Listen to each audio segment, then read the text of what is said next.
তোমরা যারা যারা স্টেট মেডিকেল ফ্যাকাল্টিতে 20 থেকে 24 তারিখের মধ্যে ফিজিক্যাল ভেরিফিকেশন করিয়েছো, এবার তোমাদের 1 ডিসেম্বরে তোমাদের কলেজে রিপোর্টিং রয়েছে। তো এই রিপোর্টিং রিগার্ডিং 28 নভেম্বর 2025-এ অফিসিয়াল নোটিফিকেশন প্রকাশিত হয়েছে স্টেট মেডিকেল ফ্যাকাল্টির অফিসিয়াল ওয়েবসাইটে। তো আজকের এই ভিডিওর মাধ্যমে এই ইম্পর্টেন্ট নোটিশটি আমরা দেখব। 1 ডিসেম্বর কলেজ রিপোর্টিংয়ে কী কী ডকুমেন্টস নিয়ে যেতে হবে, কখন যেতে হবে, কোথায় যেতে হবে, সমস্ত কিছু কিন্তু আজকের এই ভিডিওর মাধ্যমে আমরা আলোচনা করব। তোমরা চ্যানেলে নতুন হয়ে থাকলে চ্যানেলটিকে সাবস্ক্রাইব করে ভিডিওটিতে অবশ্যই একটি লাইক করে দিও। তো ইম্পর্টেন্ট যে নোটিফিকেশানটি বেরিয়েছে 28 নভেম্বর 2025-এ স্টেট মেডিকেল ফ্যাকাল্টির অফিসিয়াল ওয়েবসাইটে, joining first year admitted students in their different allied and health care courses 2025 session. This is to inform that all candidates who have been admitted to the different allied healthcare courses, medical colleges, government institution, affiliate institution through the online counseling held 25 September থেকে 3rd অক্টোবরের মধ্যে, who physical verification and post registration data form verification have been completed from 20th November to 24th November 2025। মানে তোমরা যারা যারা admission নিয়েছো এবং physical verification করিয়েছো স্টেট মেডিকেল ফ্যাকাল্টিতে, তোমাদের কি বলা হয়েছে, advise to report for joining their respective institution 10 AM on and from 1 December 2025। মানে 10টার সময় তোমাদের কলেজে যেতে হবে 1 ডিসেম্বরে, ঠিক আছে। Positively the candidate are also advise to produce the following documents original with 1 photocopy of each, ঠিক আছে। মানে তোমার যে ডকুমেন্টসগুলো সেখানে দেখেছিল সেম ডকুমেন্টসের কথাও এখানে বলা রয়েছে, তার সঙ্গে 1 কপি জেরক্স নিয়ে যেতে বলেছে। Before the authorities, the respective institution at the time of reporting for joining করার সময় তোমার এই ডকুমেন্টসগুলো অরিজিনাল এবং তার সঙ্গে 1 কপি জেরক্সের সেট কিন্তু তোমরা বানিয়ে নিয়ে যাবে, ঠিক আছে।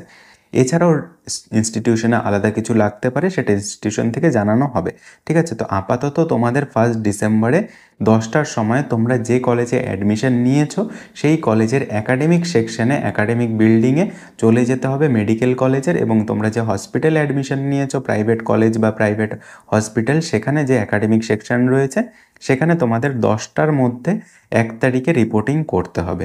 এবং রিপোর্টিংয়ে তোমাদের কি লাগবে, সিট অ্যালটমেন্ট কার্ড, তোমাদের যে সিট অ্যালটমেন্ট হয়েছে সেই seat allotment card, and post registration data verification form যেটা রয়েছে, অ্যাডমিট কার্ড, মাধ্যমিকের admit card for verification of age ভেরিফিকেশনের জন্য তোমাদের মাধ্যমিকের অ্যাডমিট কার্ডটা লাগবে, marksheet of higher secondary examination or its equivalent examination, উচ্চ মাধ্যমিকের মার্কশিট লাগবে, ভ্যালিড কাস্ট সার্টিফিকেট, তোমাদের যে কাস্ট সার্টিফিকেট, তোমরা যে ক্যাটাগরিতে অ্যাডমিশন নিয়েছো তোমাদের সেই ক্যাটাগরি কাস্ট সার্টিফিকেট লাগবে, if allotted category in either ST SC OBC A and OBC B, তোমরা যদি এই ক্যান্ডিডেটস রয়েছো এবং EWS ক্যান্ডিডেটস বা PH ক্যান্ডিডেট, তোমাদের কিন্তু সেই সার্টিফিকেটটি লাগবে, মানে তোমরা যে ক্যাটাগরিতে অ্যাডমিশন নিয়েছো, ঠিক আছে।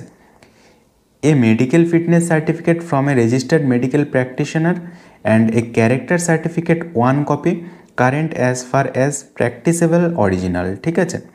এবার এই জায়গাটাই হচ্ছে মেন সমস্যা। অনেকেই হয়তো এই জায়গাটা দেখার জন্য এই ভিডিওটি ক্লিক করেছো, যে মেডিকেল ফিটনেস সার্টিফিকেট এবং ক্যারেক্টার সার্টিফিকেট, এটা তো তোমাদের ফিজিক্যাল ভেরিফিকেশানে অরিজিনালটা জমা নিয়েছে স্টেট মেডিকেল ফ্যাকাল্টিতে। এবার অনেকের কাছে কোনো জেরক্স কপিও নেই, কোনো ছবি তোলাও নেই, কোনো প্রিন্ট আউটও নেই, কিছুই নেই, ঠিক আছে। তো তাদের কি তাহলে এই দুটো ডকুমেন্টস কি করতে হবে? এগুলো কি অরিজিনাল লাগবে, না যাদের কাছে জেরক্স রয়েছে সেই জেরক্সে কাজ হয়ে যাবে? তো দেখো এখানটায় কি বলেছে, যে এই 7টা ডকুমেন্টসের কথা বলেছে 1 থেকে 7 পর্যন্ত, এগুলো কিন্তু অরিজিনাল, তার সঙ্গে উইথ 1 ফটোকপি অফ ইচ, ঠিক আছে। মানে এবার মেডিকেল ফিটনেস সার্টিফিকেট এবং ক্যারেক্টার সার্টিফিকেট তুমি তো একবার করে বানিয়ে তো স্টেট মেডিকেল ফ্যাকাল্টিতে দিয়েছো, তো তোমার কি আবার নতুন করে বানাতে হবে? তো তোমাদের 1 তারিখে কলেজে, এবার কলেজের উপরে ডিপেন্ড করবে যে না কলেজকে তোমাদের জেরক্সটাকে অ্যাকসেপ্ট করবে নাকি করবে না, ঠিক আছে। তো সেই জন্য তোমরা যদি পারো যে এই 2 দিনের মধ্যে, মানে একটা দিন হাতে মাত্র সময় রয়েছে, যদি পারো যে আর একবার বানিয়ে নেওয়ার তাহলে বানিয়ে নিতে পারো, আর যদি না পারো বানাতে 1 তারিখের আগে, মানে আজ শুক্রবার এই রাত্রিবেলায় নোটিফিকেশনটি প্রকাশিত হয়েছে, তোমরা হয়তো ভিডিওটি দেখছো শনিবারে, একটা দিন সময়, তার মধ্যে রবিবার, যদি না পারো বানাতে তাহলে দেখো এই শর্ট টাইমের মধ্যে যে 28 নভেম্বরে নোটিশ দিয়েছে, 28 নভেম্বরে নোটিশ দিয়ে শুক্রবার রাতের বেলায় নোটিশ দিয়ে একটা নোটিশ প্রকাশিত হয়েছে, তারপরে সেটা শনিবার পরের দিন, শনিবার অনেক অফিস আদালত বন্ধ থাকে, তারপর রবিবার তো ফুল ছুটি থাকে। তো এবার এই দুদিনের মধ্যে যদি তুমি না বানাতে পারো অরিজিনাল সার্টিফিকেট এবং তোমার কাছে একটা প্রুফ রয়েছে যে অরিজিনাল সার্টিফিকেট স্টেট মেডিকেল ফ্যাকাল্টিতে জমা নিয়েছে, যদি তুমি একান্তই না বানাতে পারো, তোমার কাছে যেটা রয়েছে তুমি সেটা নিয়েই যাও। এটার জন্য কিন্তু তোমার কোনো অ্যাডমিশন ক্যান্সেল হবে না, রিপোর্টিং তুমি করতে পারবে। এটা যদি লাগে যে মাস্ট লাগবেই তোমার কলেজে, তাহলে তুমি কিন্তু পরে তুমি সাবমিট করতে পারবে, ঠিক আছে? বা তোমার কাছে যদি ফটো বা ছবি তোলা বা জেরক্স কপি থাকে, তাহলে সেটা অবশ্যই প্রিন্ট আউট করে নাও, ঠিক আছে? এই সমস্ত ডকুমেন্টসগুলোর কিন্তু একটা করে সেট তোমরা বানিয়ে নাও। তো এটা ম্যাক্সিমাম জায়গাতেই দেখবে যে তোমাদের এটা কিন্তু কতটা ম্যান্ডেটরি লাগছে না।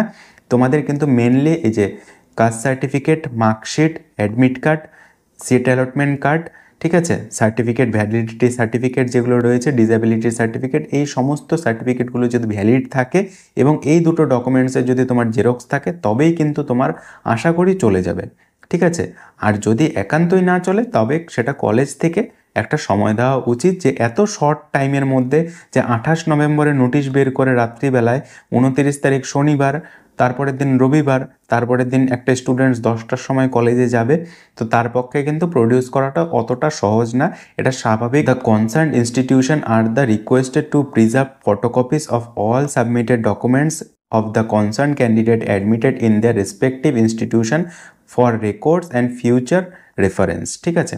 মানে এটা বলা রয়েছে যে এটা ইনস্টিটিউশনকেও পাঠাবে, যেমন দেখো, copy forwarded two information necessary action to all medical colleges, government institution, affiliated non government institution. মানে এবার এই কপিটা কাকে ফরওয়ার্ড করেছে, যে যারা যারা তোমাদের যেখানে যেখানে তোমরা অ্যাডমিশন নিয়েছো, যে কলেজগুলো স্টেট মেডিকেল ফ্যাকাল্টির আন্ডারে রয়েছে, সেই সমস্ত কলেজে কিন্তু এই কপিটা ফরওয়ার্ড করবে। তো এবার যদি তোমার কলেজ, ঠিক আছে, তুমি যে কলেজে অ্যাডমিশন নিয়েছো, এবার তোমার কলেজ যদি বলে যে না আমার এটা অরিজিনাল লাগবেই, ঠিক আছে, অরিজিনাল দেখব এবং তার সঙ্গে 1 কপি জেরক্স নেব, ঠিক আছে, তখন কিন্তু তোমাকে এটা আবার নতুন করে বানাতে হবে, ঠিক আছে? আর যদি তোমার কলেজ না বলে যে না আমি জেরক্সটাতেই চলে যাবে, তাহলে তুমি জেরক্সটা শো করাতে পারবে, কারণ এটা তোমার হাতে একটা জেনুইন রিজন রয়েছে যে তুমি অরিজিনালটা ওখানে জমা দিয়েছো, ঠিক আছে? আর আগে থেকে কোথাও এমন কোনো ইনফরমেশন বা নোটিফিকেশানে বলা হয়নি যে এই মেডিকেল ফিটনেস সার্টিফিকেট এবং ক্যারেক্টার সার্টিফিকেটের দুটোই অরিজিনাল সেট লাগবে, ঠিক আছে? তো সেই জন্য এটা নিয়ে ঘাবড়ানোর দরকার নেই, এটা নিয়ে চিন্তিত হওয়ার দরকার নেই। তোমাদের সমস্ত ডকুমেন্টসগুলো উপরের এই 5টা ডকুমেন্টস যাদের রয়েছে, 4টা ডকুমেন্টস যাদের রয়েছে ঠিকঠাক, কোনো ঘাবড়ানোর টেনশনের করার দরকার নেই। আর এই দুটো যাদের কাছে রয়েছে তারা প্রিন্ট আউট বের করে নাও, ঠিক আছে? তো আশা করি তোমাদের এই ভিডিওটি দেখার পরে তোমাদের যে প্রশ্নগুলো ছিল সেগুলো ক্লিয়ার হয়েছে। তো এরপরে তোমাদের ফার্স্ট ইয়ারের ক্লাস শুরু হবে, 1 তারিখে তোমরা কলেজে জয়েন করার পরেই কিন্তু সমস্ত কিছুটা জানতে পেরে যাবে। তোমাদের ক্লিনিক্যাল পোস্টিং, তোমাদের ক্লাস কবে থেকে শুরু হচ্ছে, সমস্ত আপডেট তোমরা সিনিয়রদের কাছ থেকে পেয়ে যাবে।